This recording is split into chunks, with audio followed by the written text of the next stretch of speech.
Hi, welcome back to the second part of this project. So we talked about making our landscape in the round. So we talked about Mr. Monet, and I showed you my example with clouds and the grassy field with dandelions. My sunset isn't completely dry yet, but I have made some choices as to how I'm going to go about creating my tree.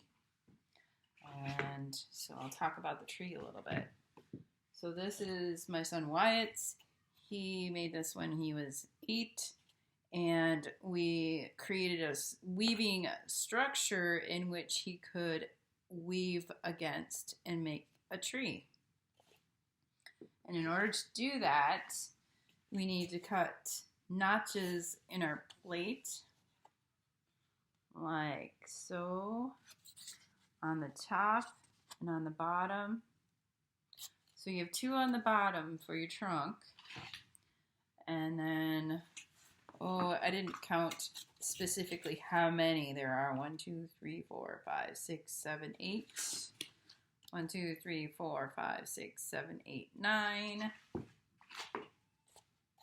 1, 2, 3, 4, 5, 6, 7, 8. So, 8 or 9 at the top. You don't want it to go all the way around. You only want some 2 on the bottom for your trunk, and then that many on top.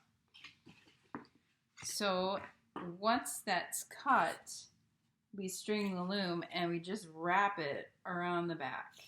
I ended up tying the beginning to the end. You could tape it.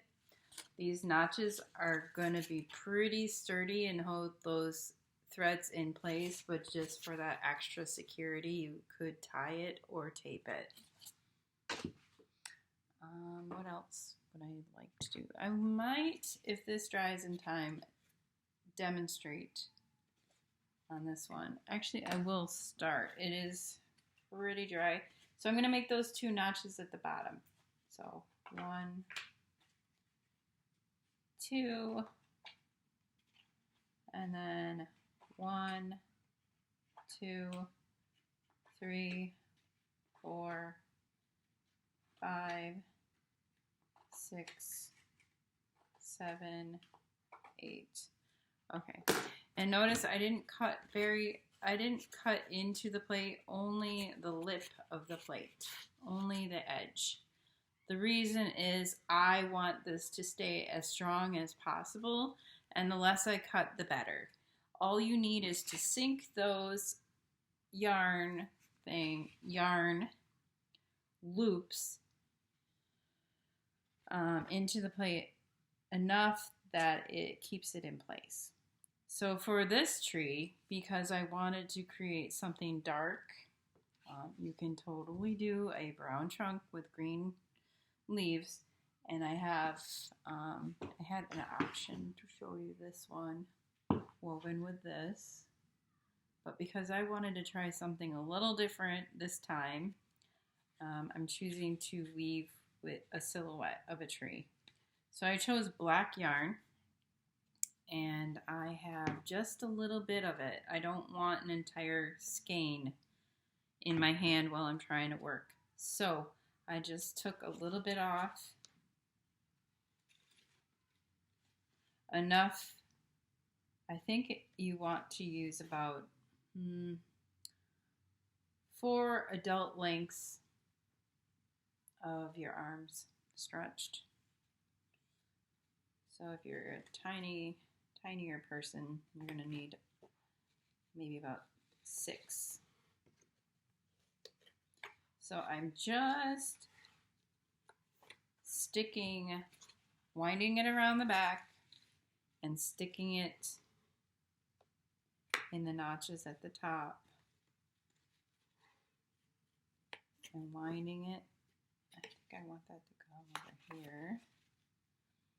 Okay. So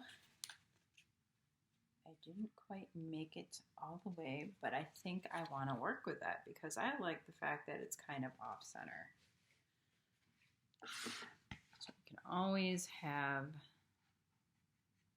happy accidents. And so I didn't use every notch that I cut.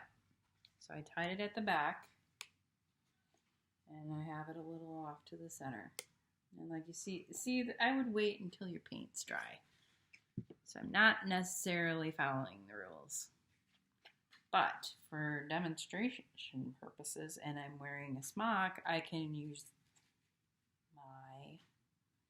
So to start, okay, this is going to be a little...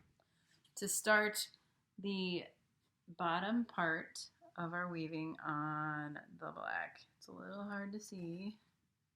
See that? I have this structure going on, and I chose a dark brown, but I'm going to wrap in between, kind of without a pattern, just to net and grab those threads and to make it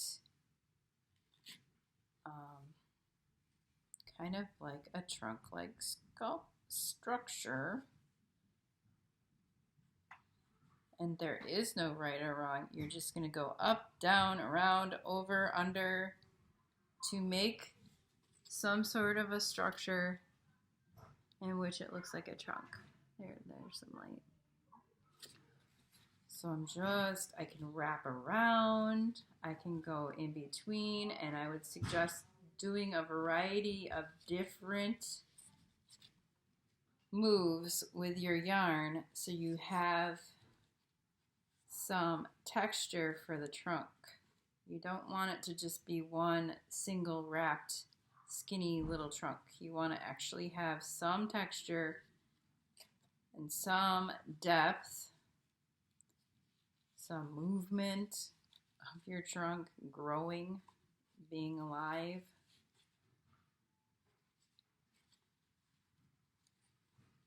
And I want my tree to look like a tree against my sunset.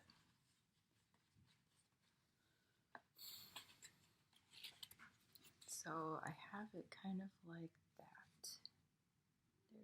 There's the light. Okay. And this end, I just have it hanging out in the background. I am not worried about it being tied. I do not care.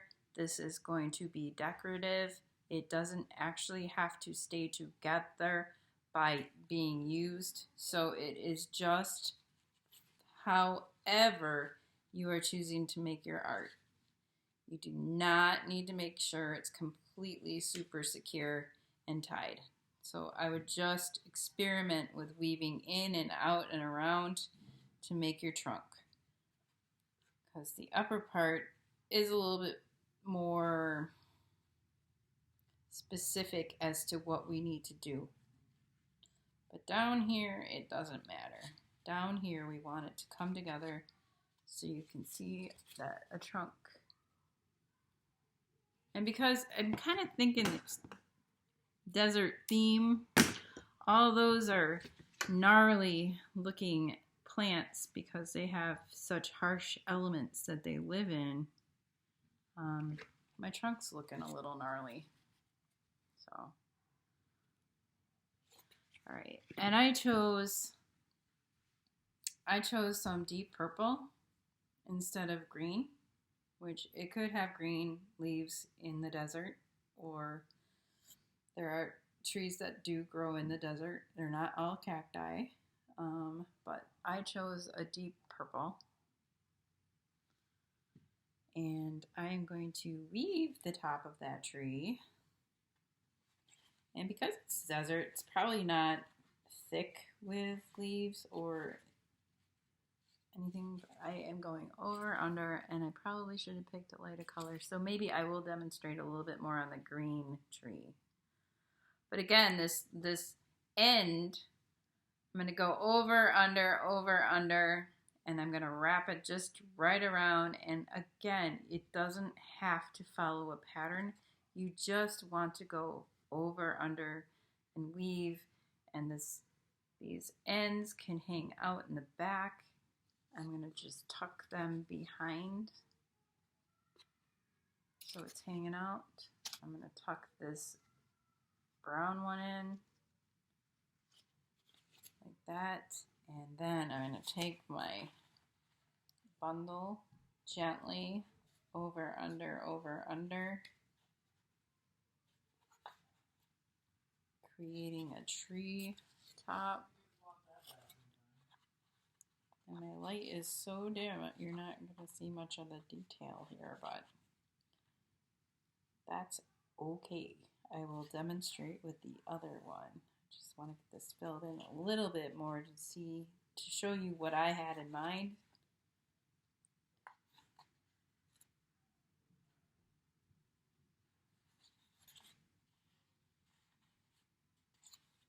Okay.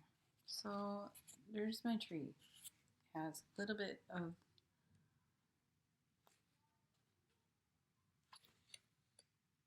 So I'm going to demonstrate with the lighter color. Make sure some of that dark paint's not wet on my hands. But I'm taking a ball of green and we're going to pretend that the trunk has been woven. And I'm going to start my leaves about here. And I'm going to put this end. I put my ball behind those threaded yarns. I'm going to put my thread in. Sorry. Make sure you can see.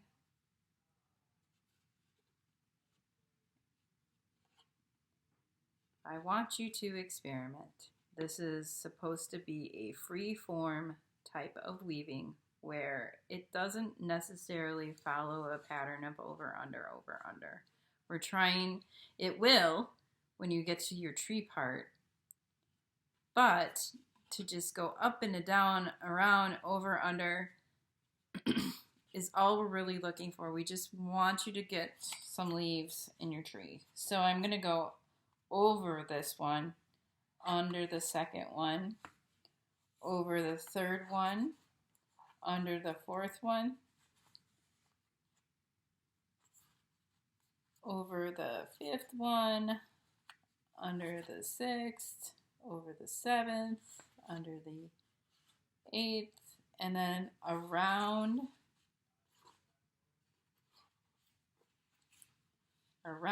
the ninth, and we're going to go back the other way. So it's just over, under, over, under, over, under, and you just keep repeating until you build up all of those leaves in your tree to where you want them. And notice it's kind of crazy, but that's okay. It's nature. We're creating a tree, and your leaves do not have to be perfect. I'll show you the examples that my children did. Again, after I get one more layer in. And my ball is kind of getting away from me, and that's the nature of yarn. You might have to take a moment and get it all situated again, and then go back at it. Yarn tangles, but we can always work through that. It's a challenge. All right, so there is the beginning of some leaves in a tree. Here is the one Wyatt did. And it looks more like a basket, but you can totally just have fun with it and make sure you just get some green in there. I believe this one was Levi. So have fun. Don't get frustrated. Work through those challenges, tangles, and anything you've got going on. It will be a good time. So enjoy making your trees.